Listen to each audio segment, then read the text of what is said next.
What's happening, guys? It's Vector here, back again, up on Kit Hill, my usual reveal spot for a bike. You've seen the title, you know what it is. I won't do the big reveals time, let's just jump straight in. And here it is. It is a Royal Enfield 411 Himalayan. It's a 2018 model, and it's great. It's the perfect counter to the Magna. It is as opposite as you can get in terms of riding style, in terms of engine, performance, everything. It is such a difference riding this from bike to bike, and I'm very excited. So as I mentioned in my last video, I am borrowing this from a friend of mine, a good friend of mine. He's trusted me with his bike. He doesn't have a lot of time to ride, and the bike's just sort of sitting there rotting on his driveway, so he said, do you want to take it for as long as you want, really? So I have. So might be have it for a few weeks, might have it for a few months at this point, or who knows, it might be all summer. But yeah, so I'm going to do a little walk around. I'll talk you through some of the mods, because this bike has had a fair amount done to it, and then we'll jump back on, we'll give you a Soundtest, and we'll jump on and get going. So I say it's a 2018 Royal Enfield Himalayan 411, yeah, which is that the BS4? I forget which way I forget how those what the brackets are for those. But yeah, I'm going to grab my little list now, because I have to write down some of this. You know, I say he's done a lot of work to this bike. It is a little bit tatty now, it's been sat for a while. It's not had the love it deserves, but it's had a lot done to it, this bike. Okay, hopefully you don't get too much flapping. I'm holding a notepad up against the phone here for the mic. So yeah, let's start with power stuff, because that's fun. Apologies for the shadow, by the way, I'm kind of not really angled very well here. Yeah, we've got a Lextech silencer. I think that's the SA1, not 100% yet, I'm going to find that out. Just the silencer, I believe. I don't think it's the full system. It sounds nice. It is louder than I would like. It does have a baffle somewhere. We couldn't find it, unfortunately, so it's de-baffled at the moment. It's it's quite loud and it's quite poppy. So we'll see. Depending how long I own the bike for, have the bike for, I may end up just buying a silencer, buying a baffle for it myself, because they're only like 12 quid. You know, we'll see. But yeah, that is paired with mostly stock engine, but we do have a DNA air filter and also the power intake. So it's a little bit grunty. He's not done the full hog, he's not done like the camshafts and all that sort of jazz.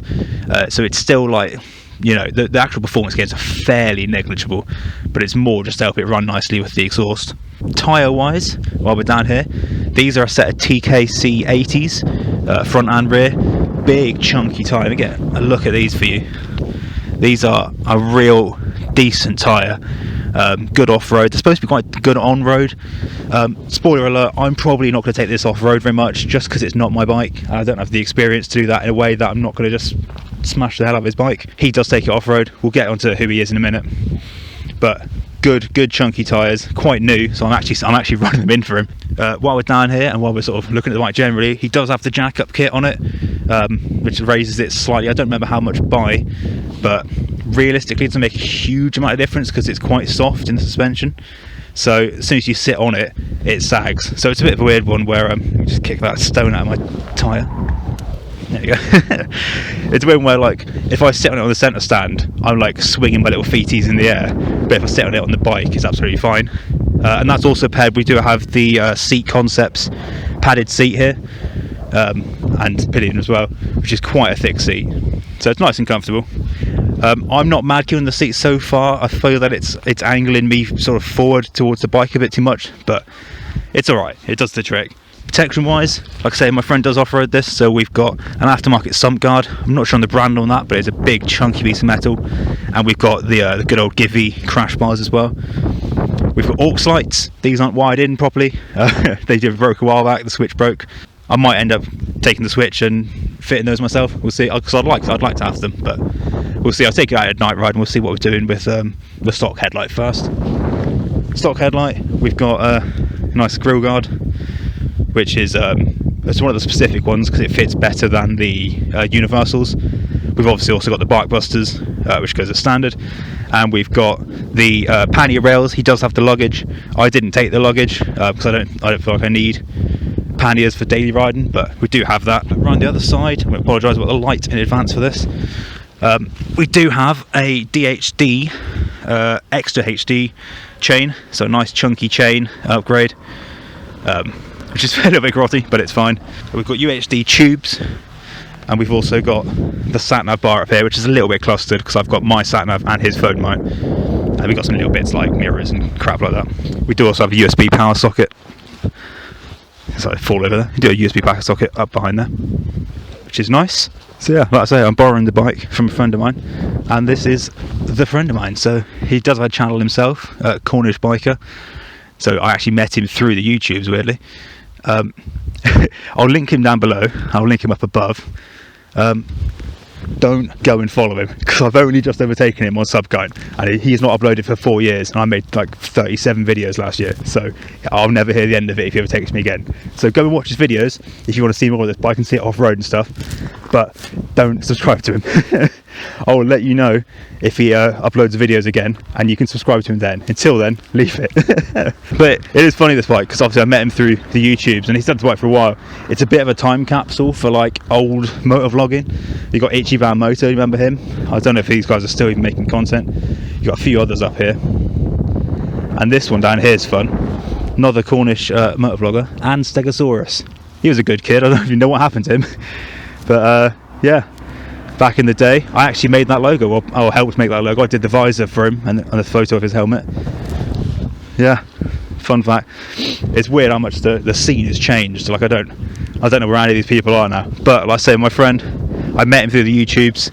That's the best thing about YouTube, really. It's the people you meet. It's not the subkinds. Be turning around, seeing the sun. It's not the subkinds, it's the people. It's the people you meet along the way. And I met him through the YouTubes. I needed help with my bike, which was my CB500 at the time. And I was just asking on Twitter for advice of like whether a quote I'd got for a service was like reasonable. And he reached out and he said, yo, I'll just do your service. You pay for the materials, come down, I'll do your service for you. And I did. And since then, like, I've been to his wedding. I've known him for like 10 years now. I went to his wedding. I've been to all sorts. So yeah, it's amazing the people you meet along the way. And he's a great guy, and he's trusted me with his bike, which is awesome. So that is basically us. So I'll start the bike up now. I'll give you a little sound test, and then we'll tell you a little bit more, and we'll see how it rides. Don't know. You see, it's not as warm as it looks. I'm having to wear gloves to do this. Nice crank up. Now, it is a little bit hard to start at the moment because this bike's been stood for quite a while, so it's a little bit hesitant, and the starter motor connector down there is minging, so I need to clean that at some point. But let's get it started up. And let me give you a listen.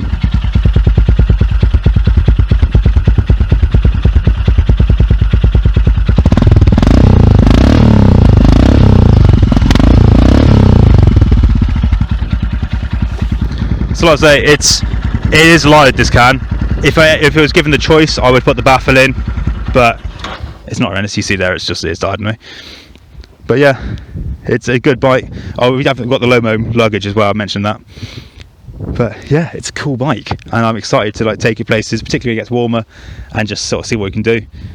But yeah, I'm going to sort of the helmet cam, and then we'll go for a little spin and see what we're saying. Right, so here we are on the bike. So you can see, like, I'm 5'10", 31-inch leg, more or less, groin to grind, that is. And I'm flat-footed on both sides when I'm sat on it. If I was on the centre stand, I would be just dangling my feet. But right here, it's actually it's pretty manageable, which is nice. I was a little worried going in, but it's absolutely fine. Oh, one thing I didn't mention is this is an aftermarket switch for the ABS. So these bikes, the early ones at least, they didn't have a switch for ABS. My friend does a lot of off-roading, so he's put a switch in just to save and keep having to pull the fuse. It's all right there for stuff. I've got a first ride video coming soon. Spike's, like I say, the bike's been stood for a little while, so it's not the most happy right now. Needs a good run. So I'm going to take it for a ride and we'll have a little chat about it.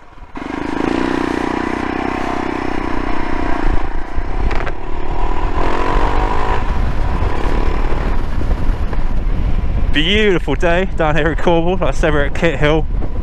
Absolutely lovely area to be in. It is very cold still, as you saw in the video there. I am still wearing gloves. Thank you all. Did pop at them there as I go past. I say we're missing the baffle. We had a good look for it. He couldn't quite find it, unfortunately. It's not so much the overall noise that bothers me. It's mostly the popping and banging. I'd like to just sort of rein that in a little bit, just out of courtesy more than anything. But it's all right. We're not too bad. I've ridden lighter than this. It's just, yeah, don't want to be a penis.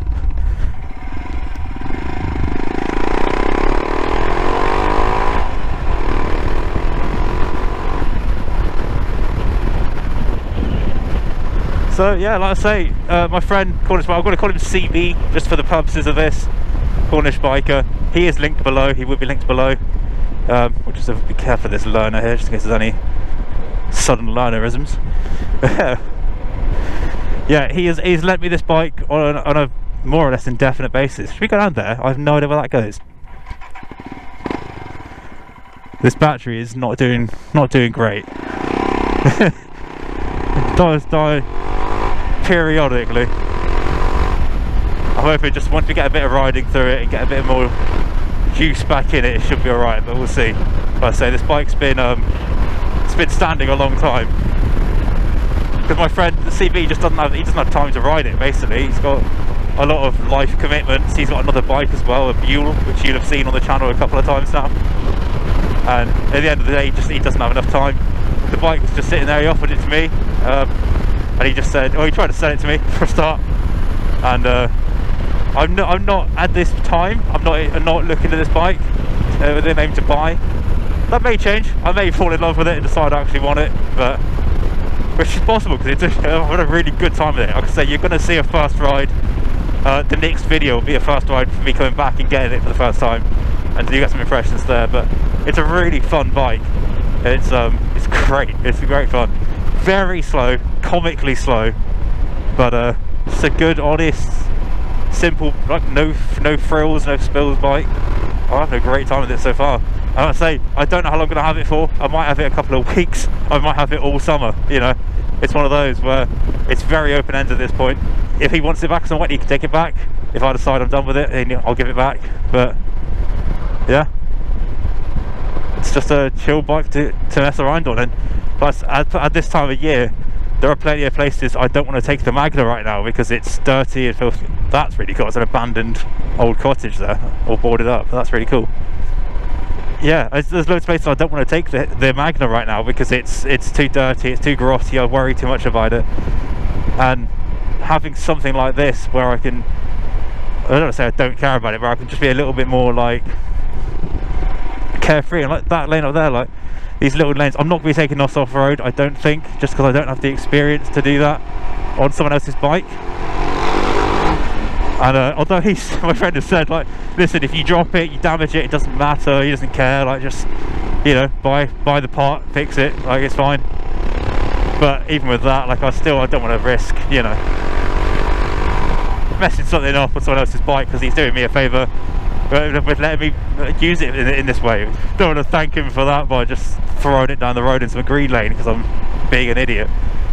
But all the little back roads, places like this, but even smaller than this, where it's grotted, it's muddy, and there's leaf litter, and it's potholed, and I can just go bombing down it and this, and just see what's down there.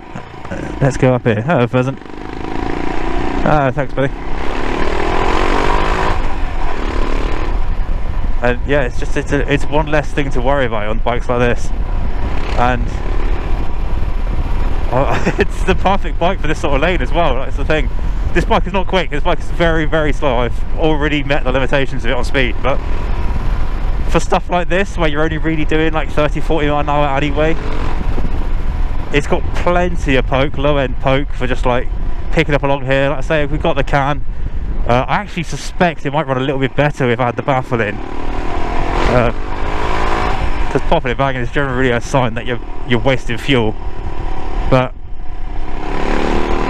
generally it's got loads of pickup at the bottom end, plenty enough for this sort of road, but at the same time it's not a dirt bike. I'm not gonna just, you know, risky throttle it into a hedge because it's not some like 40 horsepower 2-stroke KTM monster. It's a 24 horsepower, or probably about 25, 26, because we've got the air intake, we've got the power intake, and we've got the exhaust, so it's probably a couple of horsepower over stock, but it's still less than 30.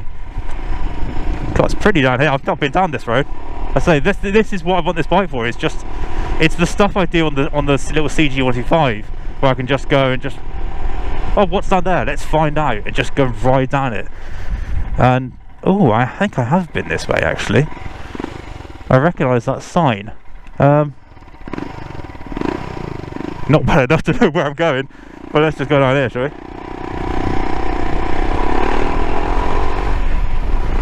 But yeah, it's the stuff like this where I can just go and explore and just not worry about where I'm going. But unlike the CG, this can do 60 at 60, 65. It can do the bigger roads in between. So if this road takes me now and I suddenly pop out onto like a decently fast A road, on the CG that would be an issue because I wouldn't have the power to safely keep up with a road like that, and I'd be wanting to oh, the tow bar. Okay, I really don't know where I'm going then. This is pretty though. I would check my mirrors, but they only show me my own nipples. Bah, look how pretty. Oh, look that way to the sun. That's awesome, man. Yeah, alright, I'm going to loop around because actually I'm on 90 odd miles of fuel. I don't know when it was filled up last. So, oh, welcome to Devon. Yeah, we'll loop around. We'll stick in good old Kerno. You see, it does die. Oh. I wonder if it's the clutch adjuster. I wonder if the clutch is not fully engaged. I'll keep an eye on that. We'll see how it goes. Of course, I'll ask my friend as well because it's his bike and he knows. He's very happy to be like, if there's any issues, give me a shout, we'll sort it, you know. But yeah, so it's the bike that I can take on all this sort of stuff, but it's just got the extra legs on the CG that I can do safely, do the bits in between as well. And that's when I've been talking about getting a 250. That's exactly what I need a 250 for, is having the lightness and the sort of the low power for these sort of roads, but then the extra legs for the bits in between and the further stuff, and to allow me to get to the fun stuff.